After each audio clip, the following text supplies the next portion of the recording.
Ele sorriu antes de atravessar a porta. E foi exatamente esse sorriso que te fez dormir tranquilo naquela noite. Você terminou o filme, apagou a luz e pensou: que final bonito, o homem venceu. Eu vou te pedir uma coisa agora, e você provavelmente não vai gostar. Volte naquele instante, congele a imagem. Olhe o rosto de Truman Burbank com atenção clínica, sem a trilha sonora épica te dizendo o que sentir. Aquilo não é alegria. Aquilo é a expressão de um homem que ainda não processou o tamanho do que acabou de descobrir. É o sorriso do choque. É o mesmo sorriso que aparece no rosto de vítimas de acidentes graves nos minutos antes da dor chegar, quando a adrenalina ainda está fazendo o trabalho da anestesia. Truman não atravessou uma porta para a liberdade. Ele atravessou uma porta para o colapso. E o detalhe mais cruel de todos, aquele que o filme esconde de você, atrás de uma escada pintada no céu e de um coro celestial, é que o terror de verdade só começa quando a tela fica preta. Porque ninguém quis te mostrar a segunda-feira dele. Ninguém filmou o dia seguinte. Ninguém filmou o momento em que ele acorda num quarto de verdade, num mundo sem roteiro, sem marcação de cena, sem ninguém programado para gostar dele, e entende que não existe mais chão embaixo dos pés. Livre-arbítrio sem nenhuma ferramenta emocional para suportar o livre-arbítrio não é liberdade, é despejo. É pegar um homem de 30 anos, jogar no meio de uma rodovia e chamar isso de emancipação. Fica aqui comigo, porque nos próximos 25 minutos eu vou desmontar, camada por camada, o final mais mal compreendido da história do cinema. E quando eu terminar, você não vai mais conseguir olhar aquela porta sem sentir um frio muito específico subindo pela base da coluna. 30 anos. Deixa esse número descer devagar, porque as pessoas falam ele rápido demais.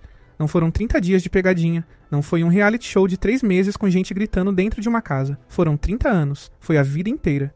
Truman foi a primeira criança da história legalmente adotada por uma corporação. Ele não teve pais, ele teve elenco. Ele não teve infância, ele teve temporadas. 1 bilhão e 700 milhões de pessoas assistiram ao nascimento dele, e 220 países estavam sintonizados no primeiro passo. Pensa no que isso significa em termos frios. Antes de ter memória, antes de ter linguagem, antes de conseguir formar o conceito de si mesmo, aquele bebê já era propriedade intelectual. E aqui está a primeira coisa que o filme te faz engolir sem mastigar. Christoph não era um diretor. Diretor trabalha com atores que assinaram um contrato. Christoph trabalhava com uma cobaia. O que existia dentro daquele domo não era um estúdio, era uma caixa de Skinner do tamanho de uma cidade, com clima controlado, com o sol nascendo no horário que a produção decidia, com a lua sendo o posto de comando de um homem só. Cada padaria, cada esquina, cada rosto que dizia bom dia era um estímulo calibrado. E estímulo calibrado por 30 anos consecutivos não é cenário, é cirurgia. É uma cirurgia lenta feita sem anestesia dentro de um cérebro em desenvolvimento, e quem operou não estava tentando curar nada, estava tentando manter a audiência. E se você acha que eu estou exagerando na palavra tortura, eu quero que você lembre de uma coisa que aquele filme te mostra em 2 minutos e que você deixou passar como se fosse detalhe de roteiro. Christoph matou o pai de Truman na frente dele. Encenou um naufrágio, encenou um afogamento, e deixou um menino assistir o próprio pai desaparecer na água. E fez isso por um motivo técnico, quase administrativo, instalar uma fobia. Precisavam de uma cerca invisível, e a melhor cerca do mundo é o medo. Então induziram aquafobia num garoto usando o cadáver simulado do pai dele como ferramenta pedagógica. Isso tem nome na literatura clínica, e o nome não é entretenimento, condicionamento aversivo com trauma primário. E não pararam ali. Cada tentativa de fuga da vida dele foi punida com engenharia. Ele quis ser explorador na escola, e a professora abriu o mapa e disse que já não havia nada para descobrir. Ele quis comprar uma passagem, e a agência de viagens tinha um cartaz de avião sendo partido por um raio pendurado na parede, com a frase avisando o viajante sobre o perigo. Ele conseguiu entrar num ônibus e o ônibus quebrou. Ele pisou no acelerador e apareceu um vazamento radioativo, um incêndio florestal, um bloqueio na estrada.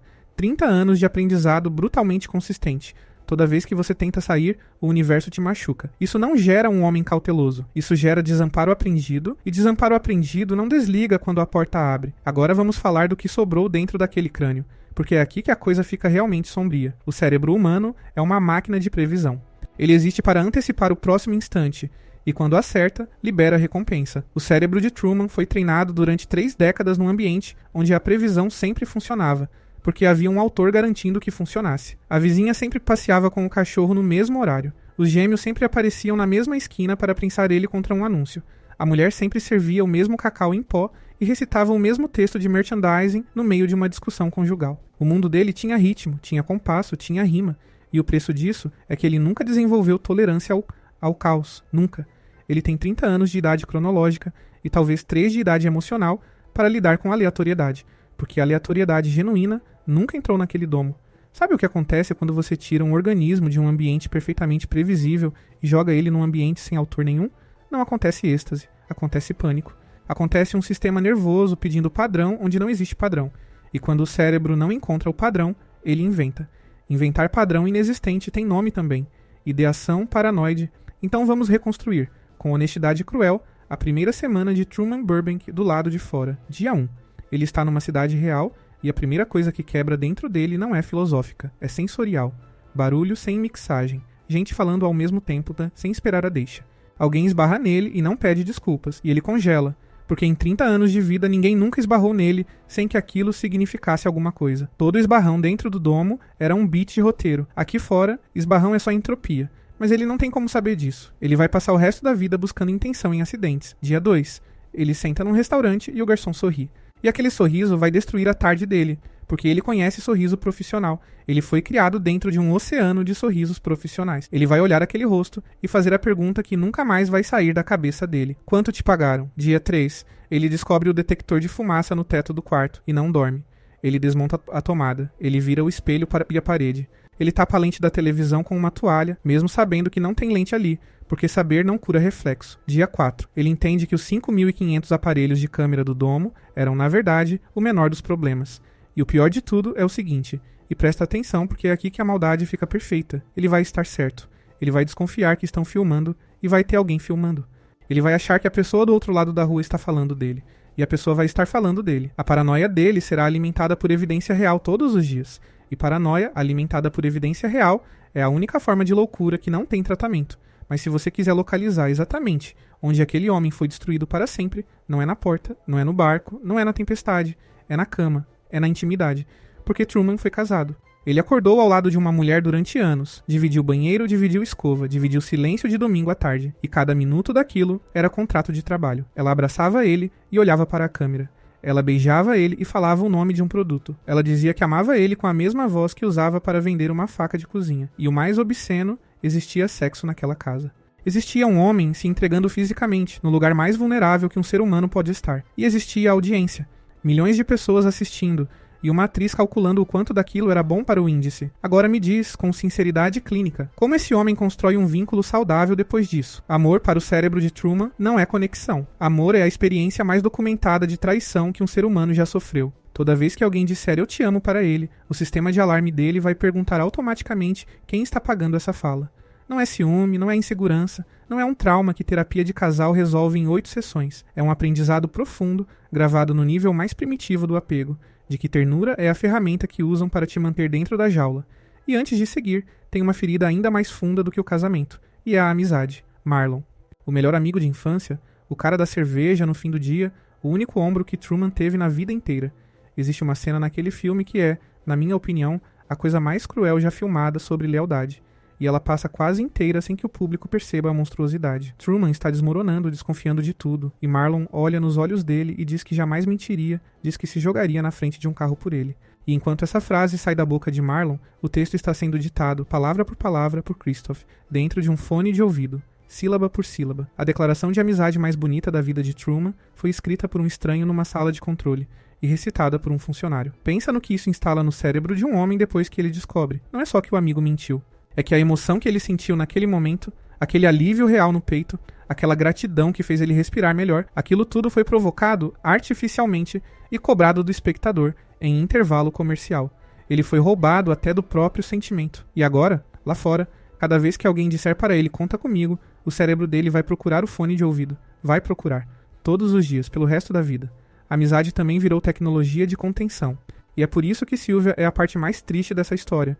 E não a parte bonita. Você foi treinado pelo filme a torcer por ela, a ver naquela mulher a redenção romântica, a prova de que existe verdade em algum lugar. Vamos ser adultos por um instante. Truman conviveu com ela por alguns minutos numa praia, sob luz artificial, antes de arrancarem ela dali. Durante mais de uma década, ele construiu uma mulher inteira dentro da cabeça, usando um rosto e 30 segundos de conversa. Ele recortava revistas para montar o olho, o nariz, a boca dela. Isso não é amor, isso é a definição literal de fixação. Ele não amava Sylvia, ele amava a única coisa naquele mundo que tinha sido interrompida antes de ser corrompida. E o que acontece quando esse homem finalmente encontra a mulher real, que envelheceu, que tem opiniões que ele não previu, que tem uma vida, um cheiro, um jeito de mastigar que não combina com a fantasia que sustentou a sanidade dele por 10 anos. A fantasia morre, tem que morrer. E por baixo disso, uma segunda camada ainda pior. Sylvia é ativista. Ela passou anos fazendo campanha por ele, com placa na mão, com o rosto dele estampado em botão. Ela precisa que ele seja uma causa. E um homem que precisa desesperadamente ser apenas um sujeito comum vai encontrar a mulher dos sonhos dele e descobrir que, para ela também, ele é um símbolo. Ninguém naquele planeta consegue olhar Truman e ver só um homem, nem ela. E enquanto você processa isso, eu quero te pedir uma coisa que combina perfeitamente com o tema. Aperta o like nesse vídeo, mas antes de apertar, faz um exercício desconfortável comigo. Repara no seu dedo, repara na decisão de mover o dedo. Você acha que foi você que decidiu agora, sozinho? Ou você foi levado até aqui por um algoritmo que estudou o seu comportamento, escolheu essa miniatura, escolheu esse título e sabia exatamente com quantos segundos de vídeo você ainda estaria assistindo. Truman levou 30 anos para perceber que a vida dele tinha um diretor. Você tem certeza absoluta de que já percebeu quem escreve a sua? Aperta o like assim mesmo. Aperta sabendo que talvez não tenha sido inteiramente sua vontade. É exatamente esse arrepio que a gente vende aqui no Dominadamente. Agora nós precisamos falar sobre o verdadeiro monstro dessa história, porque o filme te enganou nisso também. Você saiu do cinema odiando Christoph. Christoph é o vilão fácil, o rosto na lua, o homem de boina falando de Deus. Christoph é conveniente, mas Christoph não teria existido nem um único dia sem uma coisa, a audiência. Um homem sozinho não tortura uma criança por 30 anos. Uma indústria tortura, e a indústria só sobrevive com o consumidor. Então volta lá e olha as pessoas que aquele filme te mostra assistindo. Olha o bar cheio de gente com a caneca na mão, torcendo como se fosse jogo. Olha o velho na banheira, com água até o peito, assistindo há tanto tempo que virou móvel.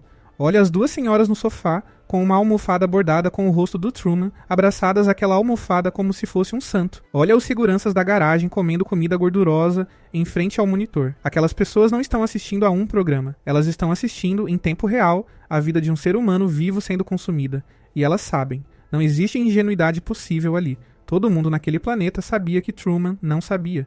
É esse o produto. O produto é a ignorância dele. O que estava sendo vendido em 220 países era o direito de olhar um homem que não pode olhar de volta. E o aplauso final, aquele aplauso que te deu vontade de chorar, aquele aplauso não é empatia. Empatia teria desligado a televisão no primeiro ano. Empatia teria virado processo judicial, boicote, invasão do domo com marreta. O que aquele aplauso é, tecnicamente, é catarse. É a descarga emocional de quem acabou de ver o final de temporada mais bem construído da década. Eles aplaudiram o roteiro, não o homem. E se você duvida disso, o filme te entrega a prova mais perfeita e mais cruel já filmada sobre a natureza humana, e dura 8 segundos. Truman atravessa a porta. 30 anos de vida de um sujeito se encerram na frente do mundo inteiro, e o segurança, ainda com a boca cheia, pega o controle remoto e pergunta: o que mais tem passando? 8 segundos. É todo o luto que a espécie humana dedicou a Truman Burbank. 8 segundos e uma varredura de canais em busca do próximo. Não teve vigília. Não teve minuto de silêncio. Não teve comissão de investigação. Teve zapping. E é aqui que eu preciso ser bem direto com você. Se você já assistiu um vídeo de acidente até o fim, se você já abriu o comentário de uma tragédia procurando detalhe, se você já acompanhou o desmoronamento público de alguém como se fosse série, você já sentou naquele bar. Só não teve que ver a sua cara na tela. E são essas mesmas pessoas que vão receber Truman do lado de fora. Isso é o que ninguém quer encarar. O domo tinha 5.000 câmeras. A rua tem 8 bilhões. Ele é, sem nenhuma competição, o rosto mais reconhecível da história do planeta. Não existe fila de supermercado anônima para ele. Não existe consultório médico onde a recepcionista não vai chamar a colega. Não existe primeiro encontro sem alguém filmando de outra mesa. E tem uma categoria específica de espectador que vai atrás dele, o que acredita que o conhece. 30 anos de intimidade unilateral criam uma ilusão de parentesco. Aquela senhora da almofada acha sinceramente que ama ele. E amor não correspondido que se sente com direito adquirido tem um nome muito antigo: perseguição. Vão aparecer na porta dele, vão mandar carta contando o que sentiram no dia em que ele se casou. Vão cobrar dele o final feliz que pagaram para assistir. Vão ficar decepcionados quando ele for mal-humorado, cansado, comum, humano, porque o Truman de que eles gostam não existe. Era um personagem editado, com corte, com trilha, com melhor ângulo. O homem real vai frustrar a fanbase. E fanbase frustrada fica agressiva. Ele saiu de uma prisão onde era vigiado por um homem, e entrou num mundo onde é vigiado por todos, sem grade, sem horário, sem fim de temporada. E agora a parte que ninguém discute, a parte burocrática, que é onde a vida realmente esmaga as pessoas. Truman Burbank não tem documento, não tem certidão de nascimento válida num país de verdade, não tem histórico escolar reconhecido, não tem CPF, não tem número de contribuinte, não tem histórico de crédito, não tem aluguel no nome dele, não tem carteira de trabalho. A profissão dele era corretor de seguros num escritório que era cenário, vendendo apólices que não existiam para clientes que eram figurantes. 30 anos de experiência profissional que valem exatamente 0 num currículo. Ele não sabe usar internet de verdade, não sabe o que é aeroporto, não sabe atravessar uma cidade com trânsito real, não conhece dinheiro Imposto, juros, fila, burocracia, greve, notícia ruim. E tudo o que ele possui, todo o rosto, toda a voz, toda a memória, toda a imagem de infância dele pertence contratualmente a uma emissora. Ele é acervo. Então chega o dia da conta e chega rápido, e alguém de terno senta na frente dele com uma proposta, e a proposta é a coisa mais suja que essa história tem. Para sobreviver no mundo real, Truman vai precisar vender a própria história. Entrevista, livro, documentário, turnê, um especial de aniversário do domo. A única moeda que ele tem é o sofrimento dele. Para comer, ele precisa virar o próprio Cristo. Vamos colocar nome clínico nas coisas, porque nome importa. Existe um fenômeno bem documentado em pessoas que passam muito tempo em instituições totais, presídios, hospitais psiquiátricos de longa permanência, orfanatos fechados. Chama-se institucionalização. A pessoa se adapta tão profundamente à estrutura externa que perde a capacidade de gerar estrutura interna. Tiram a rotina, tiram o muro, e ela não floresce. Ela desmonta. Não sabe decidir o que comer. Não sabe o que fazer com uma tarde vazia. Não sabe existir sem alguém dizendo mãe e horário. Muitos pedem para voltar. Não porque gostavam, mas porque lá fora dói mais. Truman é o caso mais extremo dessa literatura que já se poderia imaginar, porque ele não foi institucionalizado por 10 anos na vida adulta. Ele nasceu institucionalizado. Não existe um Truman anterior ao domo para ser recuperado na terapia. Não tem linha de base. E somando a isso, ele vai desenvolver aquilo que chamam de desrealização, a sensação persistente de que o mundo ao redor não é real, que é papelão, que é encenação. Repara na perfeição sádica dessa inversão. O único ambiente que o cérebro dele reconhece como legítimo era falso, e o único ambiente legítimo vai ser sentido como falso para sempre. Ele levou o domo com ele. O domo agora é interno, e não tem porta pintada na parede interna. E aí chegamos na ironia mais cruel de toda a psiquiatria moderna. E essa é real, não é invenção de roteiro. Existe um diagnóstico descrito por 2 psiquiatras irmãos, no fim dos anos 2000, batizado exatamente de delírio do show de Truman. São pacientes reais, gente que caminha na rua convencida de que é filmada, de que os vizinhos são atores, de que existe uma produção acompanhando cada passo, de que os familiares recebem cachê. É uma das apresentações mais angustiantes do sofrimento psicótico. E como o psiquiatra trata isso? Ele usa a ferramenta central de toda a psicoterapia, teste de realidade. Ele diz com firmeza e com carinho: você não está sendo observado, ninguém está te filmando. Essas pessoas te amam de verdade. É essa frase que devolve as pessoas para o mundo. Agora percebe onde Truman está. Ele é o único ser humano do planeta para quem essa frase é mentira. Ele é o único paciente da história em que a suspeita não era delírio, era memória. Nenhum profissional, em nenhum consultório, em nenhum lugar da Terra, pode olhar nos olhos dele e dizer a frase que cura, porque a frase que cura é falsa no caso dele. E ele sabe. Ele tem 30 anos de gravação como prova. Você entende o tamanho disso? Ele foi condenado, por Christoph, a uma paranoia clinicamente correta. E medicina não tem cura para estar certo. Então deixa eu te levar até onde essa história realmente termina, meses depois da porta, quando as câmeras dos jornais já cansaram e ficou só ele. No começo houve euforia, sempre há. Ele viu chuva sem programação, provou comida que ninguém escolheu pelo patrocinador. Andou num lugar onde a rua não fazia curva de volta para casa, e foi bonito por algumas semanas. Depois começou o desgaste, e o desgaste é silencioso. Ele para de sair de dia. Ele passa a contar quantos minutos separam a passagem do mesmo corredor pela calçada, e anota, e o número nunca é redondo. E isso o deixa mais nervoso do que se fosse. Ele começa a dormir com a luz acesa. Não por medo do escuro, mas porque no escuro ele não consegue conferir o teto. Ele conhece uma mulher gentil, e a coisa vai bem por 3 semanas, até a noite em que ela diz que a risada dele é linda, e ele levanta da mesa e vai embora, porque alguém já disse aquela frase para ele em rede nacional, com 2 microfones escondidos no vaso de flor. Ele perde a amizade porque testa as pessoas. Ele faz perguntas que ninguém deveria fazer para conferir se a resposta muda. Ele grava as próprias conversas. E numa noite qualquer, insone, ele faz aquilo que ele jurou nunca fazer. Procura um episódio antigo do programa. Encontra o oceano artificial, aquele barulho de onda que era gerado por máquina, com timing definido em sala de controle. E ele chora, não de raiva. Ele chora de saudade, porque aquele som mentiroso é o único som no universo que já significou segurança para o sistema nervoso dele. E é aí que nasce a conclusão que faz esse filme deixar de ser inspirador e virar terror puro. Truman vai chegar sozinho num quarto alugado, na constatação mais deprimente possível. Dentro da mentira, ele era amado. Mal amado, falsamente amado. Amado por contrato, com valor de cachê definido em planilha. Mas todos os dias alguém sabia o nome dele. Alguém abria a porta, alguém perguntava como foi o dia, alguém sorria na esquina. Aqui fora, ninguém precisa dele. Aqui fora, ele é assunto, ele é curiosidade, ele é acervo, mas não é necessário para ninguém. E o cérebro humano, quando escolhe entre solidão verdadeira e afeto falsificado, escolhe o afeto falsificado com uma frequência que deveria assustar você mais do que qualquer filme de terror. Ele vai querer voltar. Vai formular isso como uma vergonha. vai negar por meses, e um dia vai dizer em voz alta, com um pedido quase infantil, me deixem entrar de novo. E a última crueldade, aquela que eu deixei para o final porque ela fecha o caixão, é que talvez não tenha mais nada para onde voltar.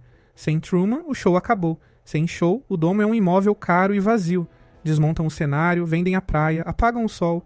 E se ele voltar, encontra o quê? Bancada de madeira sem tinta, casa sem parede dos fundos, elenco que virou garçom, oceano seco, um estúdio escuro do tamanho de um estádio. Ele não é mais um homem sem prisão.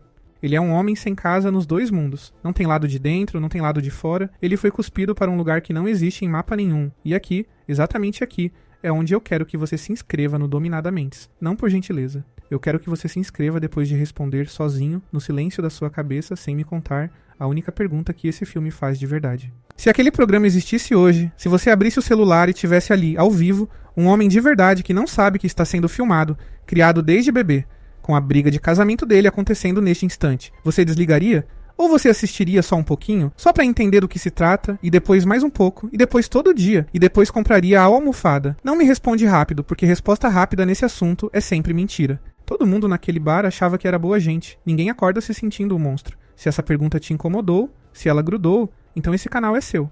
Aperta inscrever e ativa o sininho, porque eu vou continuar trazendo exatamente esse tipo de espelho, e ele nunca vai te mostrar uma imagem confortável. Uma última coisa, e depois eu te deixo em paz, se paz for a palavra certa. A gente gosta desse filme porque ele tem uma parede. É reconfortante ter parede. Enquanto existe uma parede pintada de azul, existe um lado de fora, existe uma porta, existe a possibilidade de bater com a mão e ouvir o som oco da fraude e finalmente entender tudo. Truman teve esse privilégio. O privilégio de ver a mentira inteira de uma vez, com contorno, com dimensão, com o nome do diretor no crédito. Você não tem. Você não tem escada no horizonte, nem holofote com etiqueta caindo do céu para te avisar. Você tem um mundo que se ajusta a você com uma delicadeza que Christoph jamais conseguiria, que aprende do que você tem medo, que decide qual notícia você vê primeiro, que escolhe quem te parece atraente, que sabe o horário em que sua vontade está mais fraca. E não tem cenógrafo, não tem elenco a quem culpar, não tem porta com aviso de saída pintado em cima. A prisão de Truman era grosseira, e por isso ele escapou. A sua é elegante, e por isso você chama de vida. Ele atravessou a porta e sorriu, sem saber que estava assinando a própria sentença. Talvez a única coisa que restou dele, no fim, tenha sido aquela frase que ele repetia todas as manhãs para uma rua que nunca foi rua. E caso eu não te veja depois, boa tarde, boa noite e boa sorte, porque você vai precisar muito mais dela do que ele.